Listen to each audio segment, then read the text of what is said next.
हिमाचल में आज बड़ा प्रदर्शन हुआ, विवाद वही मस्जिद का विवाद और उसको डिमोलिश करने को लेकर मांग उठी हुई है। सरकार के पास जवाब नहीं है और ना ही कोई तर्क है कि कैसे इस मुद्दे को अब संभाला जाए। नेता प्रतिपक्ष हमारे साथ हैं जयराम ठाकुर, पूर्व मुख्यमंत्री हैं। सर, इस इशू को आप कैसे देख रहे हैं? लग रहा है सरकार इसको स्टेबलाइज कर सकेगी, डिफ्यूज कर सकेगी? क्योंकि इसको चाहे एम्पलीफाई अनिरुद्ध सिंह ने किया, लेकिन क्लैरिफिकेशन अब और तरफ से और लीडर दे रहे हैं।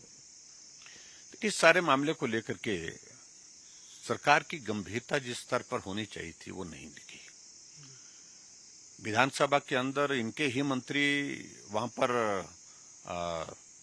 पूरे देश के सामने, आप लोगों ने देखा होगा, उनकी वीडियो सारे सब लोगों ने देखी।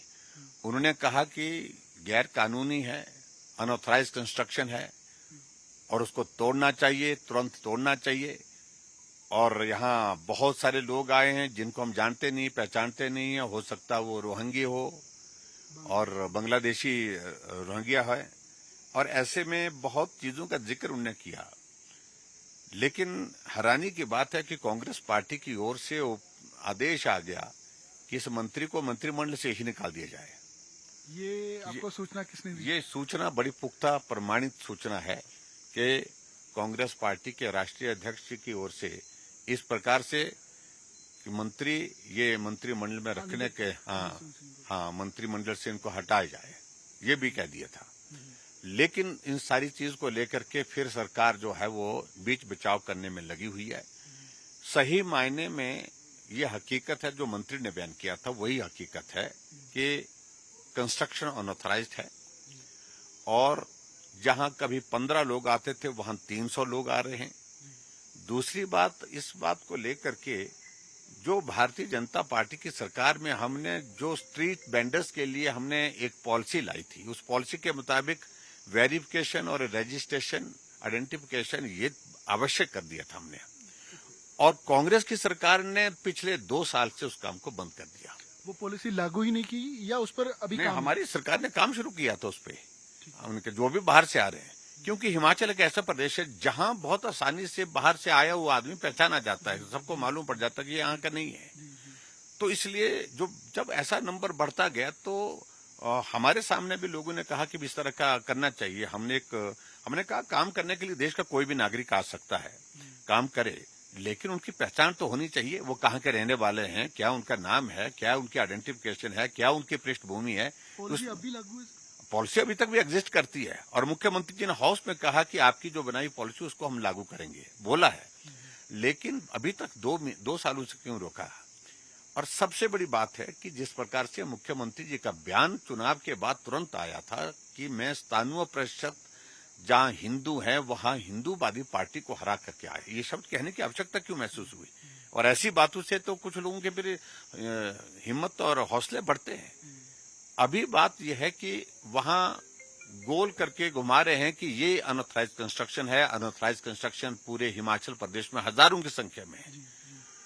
मैंने उनको कहा, विधानसभा के रिकॉर्ड पे है, कि ये अनऑथराइज्ड कंस्ट्रक्शन आप मानते हैं, लेकिन इसको उन बाकी अनऑथराइज्ड कंस्ट्रक्शन के संदर्भ में ना लिया जाए। ये जन भावनाओं से जुड़ गया ये विषय, इसलिए इसकी गंभीरता को भी समझिए और आप इस पे जो है वो अलग से कार्रवाई करिए, बाकी मामलों की तरह मत करिए सारे को। सर, आपने तो सरकार चलाई है, सरकार के लिए या मुख्यमंत्री के बतौर संभव है कि अगर कमिश्नर के पास केस है तो डिमोलिश इसको किया जा सके? कोई भी इस तरीके की इंक्रोचमेंट है या इलीगल कंस्ट्रक्शन है? देखिए, कमिश्नर के पास केस कितने समय से चल रहा है? 2010 से चल रहा है। अब जब इसमें ये सारा घटनाक्रम घटित हुआ, इसके बाद तो तुरंत कार्रवाई करने की दिशा में आगे बढ़ना चाहिए था। 1 महीने अगली डेट दे दी, अगले महीने के बाद फिर 1 महीने की डेट दे देंगे, इसी तरह से वक्त निकालने की कोशिश करेंगे। क्योंकि कांग्रेस का चरित्र जो है पूरे देश में, पूरी दुनिया में अब जाना पहचाना जा चुका है, वोट की राजनीति करना, और इस देश का कुछ भी हो जाए उनको कोई लेना देना नहीं है। राहुल गांधी का जाकर के अमेरिका में क्या कर रहे हैं? बहुत दुर्भाग्य है कि इस देश का अपोजिशन का लीडर किस प्रकार से भारत के अस्मिता, भारत के संविधान, भारत की व्यवस्थाओं के, भारत की संस्कृति के खिलाफ किस प्रकार से बयान वहां पर दे रहे हैं। ये बहुत चिंता का विषय है। इसलिए मुझे सिर्फ इतना ही कहना है कि इस सारे मामले को सरकार को गंभीरता से लेना चाहिए आज मुझे इस बात को लेकर खेद है कि वहां लाठीचार्ज किया गया, वाटर कैनन का इस्तेमाल किया गया, बहुत सारे लोग वहां पर घायल हुए हैं। और मैं बीजेपी की सरकार होती तो ऐसा बर्ताव होता प्रदर्शनकारियों से? देखिए, प्रदर्शनकारियों की हम उनकी बात सुनी जा सकती, शांति से उनको हैंडल किया जा सकता था। मुझे नहीं लगता कोई बड़ी कठिनाई थी उसमें, लेकिन उस तरह से प्रयास नहीं हुए। बार बार मुख्यमंत्री जी की ओर से, सरकार की ओर से यही बयान आते रहे कि कोई भी आंदोलन करेगा हम सख्ती से निपट लेंगे। तो स्वाभाविक रूप से इससे रोष और आक्रोश बढ़ता ही है। इस पर बीजेपी क्या स्ट्रेटेजाइज कर रही है, क्योंकि जैसे हिंदू संगठन है उनकी अलग कॉल भी दी जा रही है, आने वाले समय में भी प्रदर्शन हो सकता है, तो क्या बीजेपी उनके साथ जाएगी, उनके साथ खड़ेगी, प्रदर्शन में जाएगी, या कैसे इसको स्ट्रेटेजाइज करेगी? देखो, अभी तक की स्थिति में यह है कि जितने भी लोग आए थे, ना कोई झंडा था, ना कोई बैनर था, ना कोई नेता वहां पर ऐसा था कोई। ये समाज के लोग हैं, समाज के लोग अपने आप निकले, और एक दो नहीं हजारों की संख्या में निकले। लेकिन फिर भी उसके बावजूद जहां उनकी भावनाओं की बात आती है, हम उनकी भावनाओं का सम्मान करते हैं। और इस सारे मामले में आने वाले समय में उनकी बात सुन करके हम समाधान की दृष्टि से सरकार के साथ किस प्रकार से बात कर सकते हैं वो भी बात करेंगे। लेकिन इतना जरूर उनकी भावनाओं का हम सम्मान करते हैं। जो विक्रमादित्य सिंह की ओर से स्पष्टीकरण दिया गया, उन्होंने कहा कि मैं सनातनी हिंदू हूं, मैं उस पर मुझे प्राउड है, लेकिन लॉ एंड ऑर्डर की स्थिति खराब हो रही है, इसके चलते ये कोरेसिव एक्शन, हमें माइल्ड कोरेसिव एक्शन उन्होंने बताया इसको। नहीं, देखो, ऐसा है कि मुझे सिर्फ इस बात को लेकर के दुख है कि ये सिर्फ क्लेम करने से नहीं, कहने से नहीं, व्यवहार से दिखना चाहिए कि सही मायने में आप क्या महसूस करते हैं। और उन्होंने सहानुभूति व्यक्त की कि मैं सिंपैथाइज करता हूं लोगों के साथ, लेकिन क्या लाठीचार्ज करने के बाद और उन पर जो है वो सब कुछ वहां पर जिस तरह से व्यवहार हुआ, उस तरह से आप माफी मांगने की बात तो कर रहे हैं, लेकिन भावनाएं तो आहत हुई है। और आपने उनकी बात को सुना ही नहीं, सुनने की आवश्यकता ही महसूस नहीं की, समाधान की तरफ जाने की कोशिश ही नहीं की।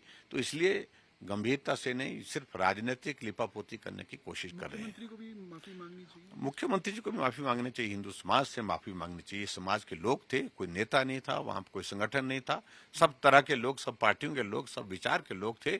लेकिन उनको लगा कि हमारी भावनाएं आहत हुई हैं और इसलिए भावनाओं के मुताबिक आए। एंटी हिंदू नजर आती है कांग्रेस आपको? जैसे 97% की आपने बात कही, उसके बाद आज का बर्ताव है। कांग्रेस का चरित्र तो इस सारी बात के लिए जाना जाता है, सिर्फ राजनीति, सत्ता और पावर के लिए कुछ भी कर सकते हैं, ये हकीकत है। तो पूर्व मुख्यमंत्री जयराम ठाकुर बातचीत कर रहे थे, नेता प्रतिपक्ष हैं, किस तरीके से कांग्रेस सरकार ने इसको हैंडल किया है और भाजपा होती तो क्या करती, इस पर बातचीत कर रहे थे। कैमरा पर्सन गिरी साथ अमन भारद्वाज, शिमला आज तक।